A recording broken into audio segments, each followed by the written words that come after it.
3 золотые, 3 серебряные и 6 бронзовых, 12 медалей в копилке чувашских спортсменов. Воспитанники школы самбо показали высокие результаты на 2 первенствах России по самбо, прошедших в Нижегородской области и Екатеринбурге.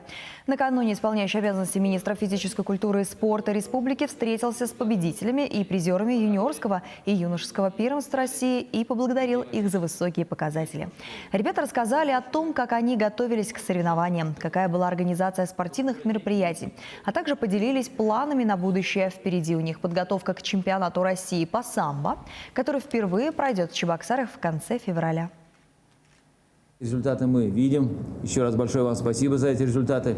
Мы их ценим. Надеемся, что эти результаты у вас с помощью ваших тренеров будут из года в год расти.